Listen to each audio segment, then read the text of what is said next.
Good evening, friends, and we have Colonel Mayank Choubey back with us. Welcome, Mayank ji. Welcome. Hello, Jadevji. How are you? I'm fine, sir. So, coming to the first, very interesting article which you sent me, and it is with regards to Al Falah University. And it seems that the villagers around Al Falah University found, something very alarming and very shocking. Is that one morning a group of young boys were roaming near the fields, noticed something unusual, an opening in the ground, half covered, and it was freshly cemented. And what emerged from that soil was not merely concrete, it was a revelation of something being built beneath their feet in secrecy. It wasn't a basement, but it wasn't a storeroom. It was a massive underground structure with walls as thick as 4 to 5 feet of solid Yes. concrete. So, what is this, underground structure? And could you enlighten us with more of this?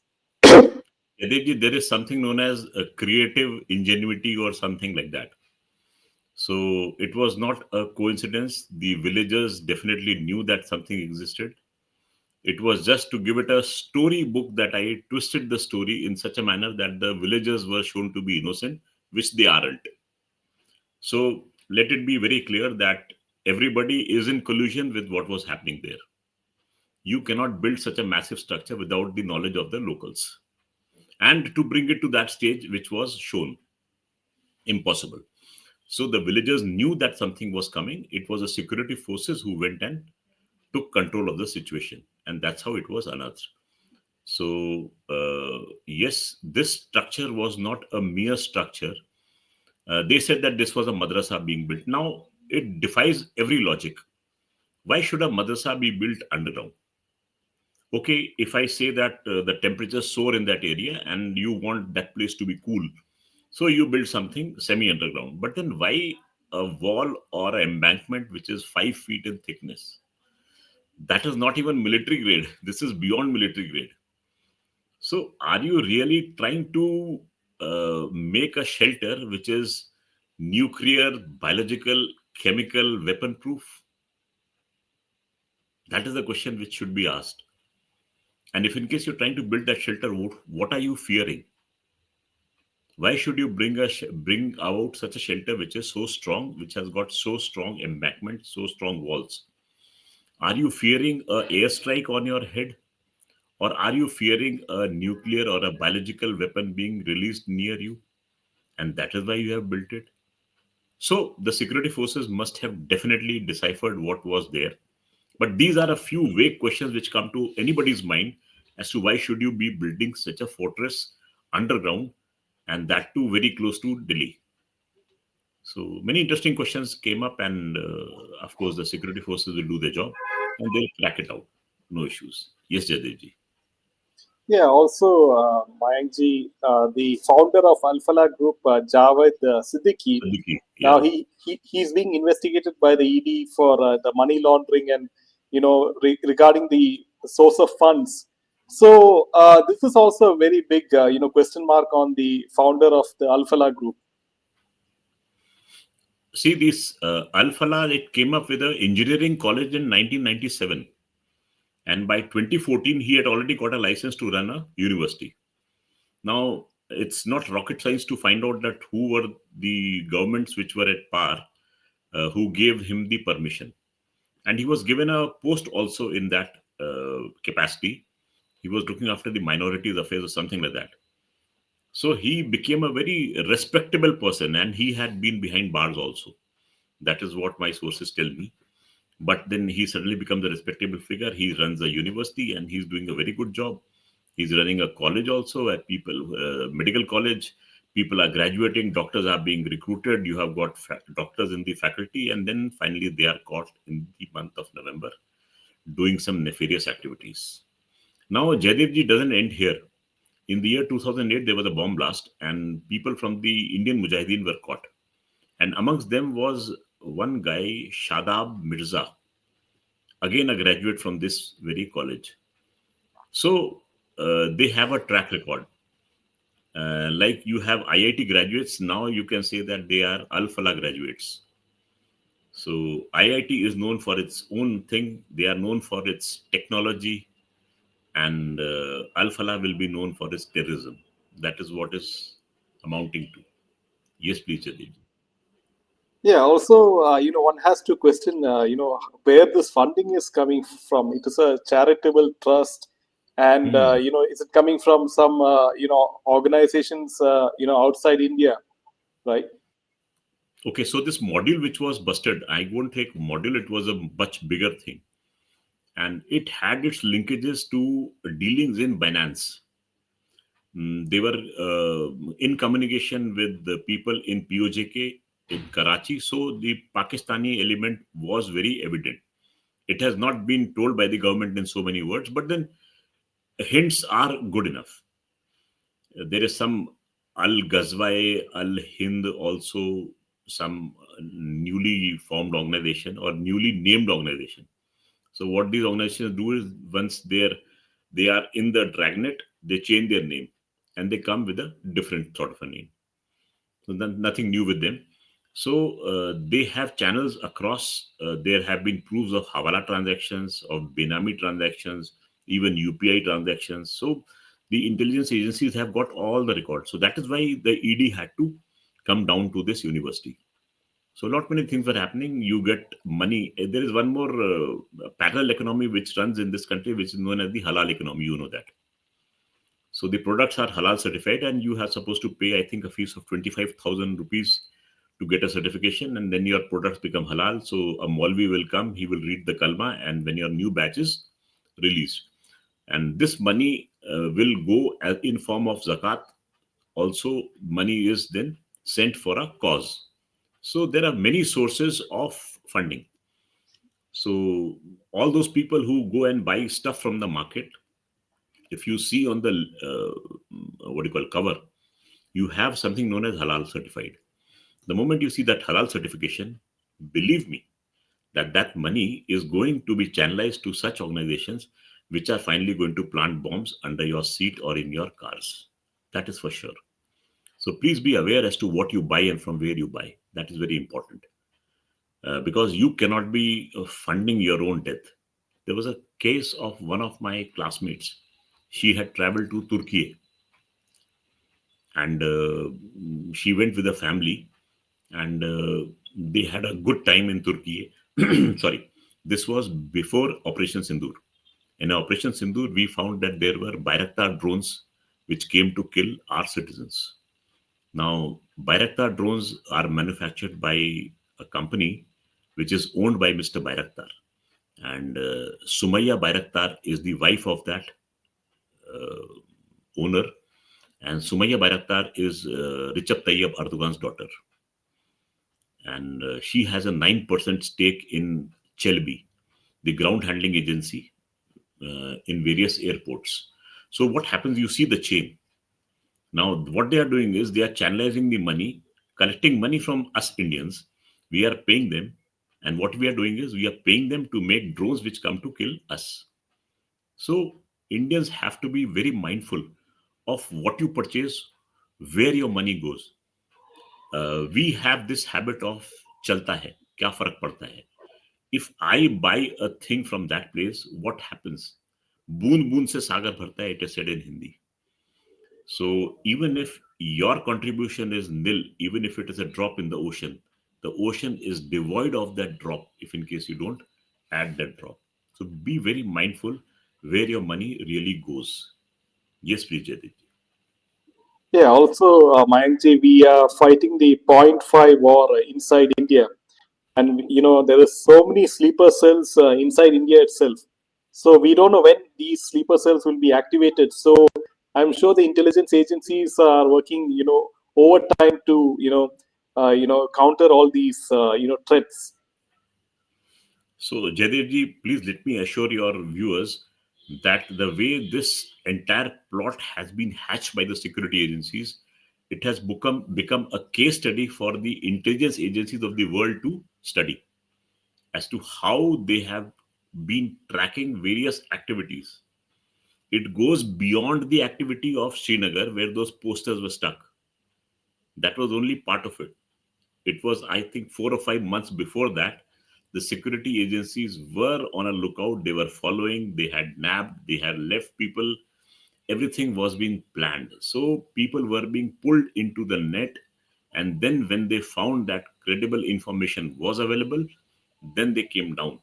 The Delhi blast also, the police was waiting for these people to come. I really salute that constable who waved at that car and told that car to move aside, because he knew who were the occupants of that car, and that car probably was laden with explosives.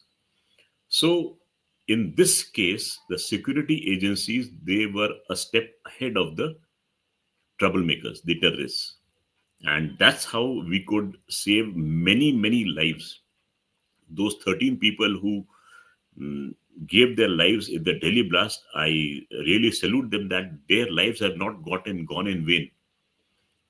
They have saved many, many lives and much, much more important property while lay down their lives. So yes, a lot much could have happened. It was averted by the swift and smart actions by our security forces and our intelligence networks. Yeah, Mayank ji, coming to the next point is that Rajnath Singh in a recent, meeting, he said that the borders can change at any time, and he hinted that Sindh, which went to Pakistan during partition, could return to India any day. So, do you read anything more to this statement by Rajnath Singh? Jadirji, there are two smiles which are very famous in this world. And when I say two smiles, those two smiles are meant for Indians and the people who don't love India. First smile, everybody knows, the famous Leonardo da Vinci creation, Mona Lisa. And the second smile is of Mr. Rajnath Singh. It was evident when he smiled during this talk which he gave in the Sindhi convention, where he said that historically and culturally, Sindh and India, they are a part of each other. Sorry, Sindh is part of India, and we are very close to the Sindhis. Presently, we have borders between us, but then borders can change anytime. And he smiled at that statement. And the smile said a million things, because the people in Sindhu Desh, which is known as Sindh, they are now really very keen to come and have a confederation with India, at least a confederation, if not fully merging. So this is the thought which is presently prevalent in Sindh. It has not come into the limelight, but yes, the feeling is there. Balochistan definitely wants to get away. Khyber Pakhtunkhwa wants to go its own way. Pakistan occupied Jammu and Kashmir is crying hoarse because they are finding that they don't want to be staying under the thumb of Rawalpindi Peshawar gang, Rawalpindi Islamabad gang. They see that the development in the Indian side is much, much more than what could have happened in the entire Pakistani country. So, what I foresee is fragmentation of Pakistan into at least five pieces. And I won't be surprised if the Saraiki speaking southern Punjab of Pakistan also separates from the northern Sunni Punjab. Yes, please. Yeah, so coming to the next point is that NSA Ajit Doval, he met the Bangladesh NSA Khalilur Rahman, and this was he discussed the functioning of the Colombo Security Conclave and key bilateral issues. And this is on the sidelines of the extradition request of Sheikh Hasina, who has been given a death sentence, by the Bangladesh court. So, how do you see anything more to this meeting between the two NSAs? Jadirji, the NSA of India doesn't meet people just for a cup of coffee. That is what you and I do. So, if in case he is meeting somebody and the Bangladeshi High Commission is reporting the matter, you can well understand that what is important to whom.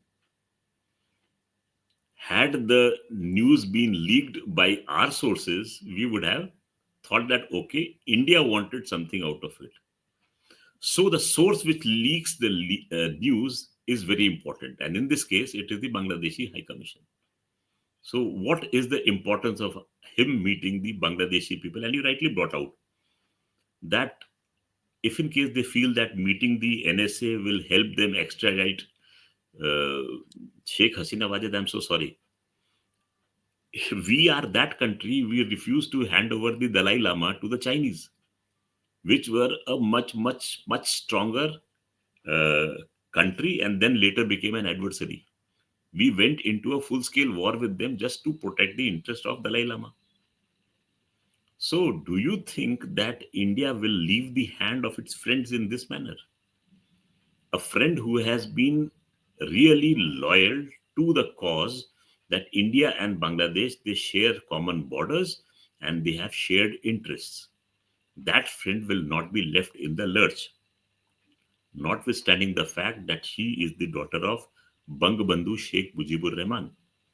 And Sheikh Mujibur Rahman was very close to Mr. Sohrawardi, whose name was there for the Direct Action Day, August 1946. But the Indians are very benevolent, they are very forgiving. They say, okay, let bygones be bygones. If she is now looking towards India as a friend, we will also extend the hand of friendship to her. So, what if her father was loyal to this guy, Mr. Sohrawardi? Yes, please, Jadevji. Actually, Mohammed Yunus is deep state American puppet. Would you agree? 101%. See, it is like you are repeating a fact. The earth is round. Everybody knows that the earth is round. So, Mr. Muhammad Yunus is a puppet of the US regime. It's a fact. Ji. Yeah. So, any day you think that the Mohammed Yunus government can fall? Jadevji, I don't know. I think in at least two podcasts, this question was asked of me, and I have given 2 months' time to Mr. Yunus. Within 60 days, I see him fleeing, and my hunch says that he will be fleeing to Belgium. That's the country of his choice, which I see. Because what they say that the casting shadows, the shadows cast there, something like that. I'm forgetting what is said. But the events are unrolling in such a manner, they are coming to the fore that this guy will not like to stay on that chair because that chair will become unbearably hot for him to sit. And this is what we are seeing.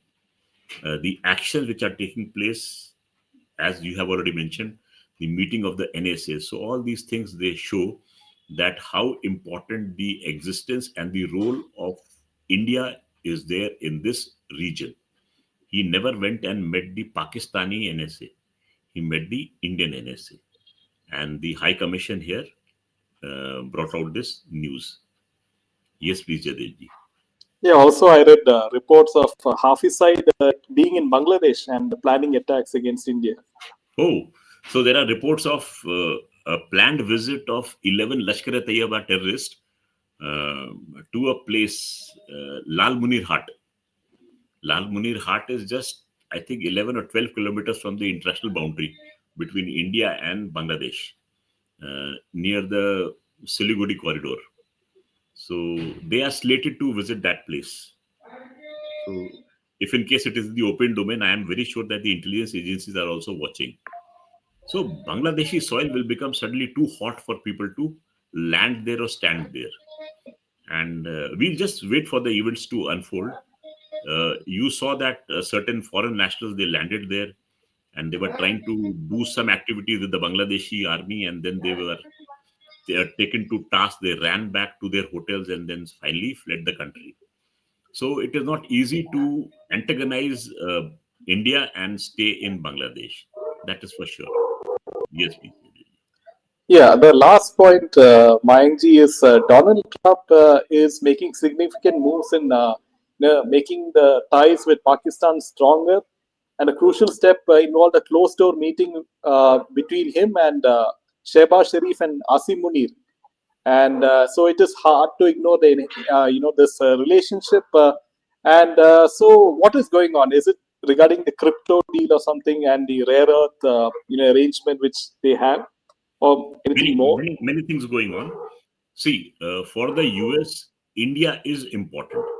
They want India to survive in such a manner that we always give a challenge to China. because the US cannot take on China on its own. They require friends there. So, to that extent, they would want India to be strong. So, the US will support India to that level where India becomes sufficiently strong. But it should not be that strong that it starts challenging the might of the mighty US. And that's where the Pakistanis will come into play. So, Pakistanis will always act as a pinprick towards India. And that is why that in what was that? Camp Tampa, where Asim Munir gave a statement that Pakistan is a dump truck and India is a shiny Mercedes. And if in case both of them collide, what will happen? So that you can understand the mentality of a person. He can go to that level where he is comparing his country as a dump truck, and you are giving the enemy, so-called enemy, um, the right and the leverage to become a shining Mercedes. Hats off. I have been saying this, Jaydevji, and please make a note of it and you will use it, but with a copyright, that the partition of this country in 1947 didn't happen on caste or religion basis. It happened on the basis of IQ. Now, every activity that Pakistan performs, you will just test it on this and you will find that, yes, Mayankji, your theory was absolutely correct. That the countries were partitioned on the basis of IQ. The lower IQ people they were went toward the other side of the rat lift, and the higher IQ people they stayed back here. So we should all be thankful to God that we have the sensibility and the sense to stay on this side of the rat lift. Had God erred in His calculations, we would have been born on the other side, and life would have been merry hell for all of us. सो आज रात को सोने से पहले please हाथ जोड़कर भगवान का धन्यवाद दीजिए कि आप माँ भारती की शरण में हैं और इसकी गोद में यहाँ पर आराम से रह रहे हैं जी जय जी And yeah, before we close, Mayankji, what do you think of the Tejas, jet crash in Dubai? What was the reason according to you? Jaydev ji it was an unfortunate incident. Now, since I am a handler of ammunition, I come from that field. So what we say is that the ammunition is bound to explode. So it can explode any moment. You cannot predict when will this ammunition become unstable and not explode. So you have accidents and you have people meant to fight fires where you are storing this type of an ammunition. Similarly is the case with the fighter jet. Now the fighter jet is designed to fly. No machine can be 100% correct. Even if you have a 6 sigma certification on a machine, it still has a error percentage. Maybe 1 in a trillion, but it has. So a machine can falter. Secondly, you have a human being sitting inside. The human being has a body has its limitations. So what happens during such air shows? You try to put your best foot forward. So you take on such maneuvers which are very, very tough, not only for the machine, but also for the pilot. You don't cross the limits, you remain within the limits, but you test yourself and the machine to those limits. So, to my little understanding, a discussion which I had with a couple of fighter pilots, they said that there are positive G and negative G forces. So, when a positive G is experienced by a pilot, it may move to 5, 6, 7, or 8 G. That means if a person is weighing 50 kgs on normal Earth, when you multiply that figure by 8, he weighs 400 kgs when he pulls a 8G maneuver. Imagine your body is undergoing that stress. So, what happens is that the entire blood flow from your brain goes towards your feet and you tend to black out. Now, the pilots are trained to withstand such a thing. Now, the other thing is negative G. So, when a aircraft performs such a maneuver, negative G means that the blood rushes from his feet to the brain. So he has a red out. Eyes become red shot and he just can't see for a few seconds. So in this case, what we observed from the film, as told by the fighter pilots, that he was performing a very challenging negative G maneuver, and probably that resulted in the mishap. Probably. Still, it is underway. It is under inquiry, and whatever the inquiry brings out, because they have their own cameras fit, they monitor the movement, everything. So when the black boxes are retrieved, the inquiry comes up with the report. Then only we'll come to know. But then it is such a case that unfortunately it had to happen. There are accidents which happen, and this was one such case. Unfortunately, we lost Wing Commander Sayal, a very brave and a talented pilot, I must say, to this mishap. Unfortunate. Yeah, during the sabotage can be ruled out. Sabotage, I don't foresee, but then I won't be able to comment on any such thing because the inquiry will come out with the reports. Sabotage, people were saying that it's for oil leaking. Sorry, every person has got an air conditioner in his house. Oil doesn't leak from air conditioners. The air conditioners, what they do is you have to drain water from the air conditioner. So similarly, in the case of aircraft, you drain water from the oxygen systems. So that was a normal drainage exercise being done, and people took the videos and photographs, and they said that the Tejas is leaking oil. Sorry, they have even come up with such horrible videos. They are showing that something is leaking from the aircraft flying. Ah, God, what sort of a airside do you have? Eyesight do you have that you can see oil dripping from a flying aircraft? People, they want to create all. Some people say that some laser beam was pointed. I'm sorry, even if a laser beam is pointed, the pilots are trained to maneuver that way. So uh, all sorts of stories are being created, cooked up, but just keep your cool and wait for the report to come, and the inquiry report will tell you everything. Yes, Jadid ji. Uh, Thank you. That was a wonderful session, Mayank ji, and thanks for coming again. And we will see you again next week, hopefully. Uh, My Jai pleasure. Hind Jai and Hind. Jai Shri Ram. Jai Shri Ram, Jadid ji. Oh, today is auspicious day, Ah, Dhwajarohan. yeah, yeah. Yes, yes.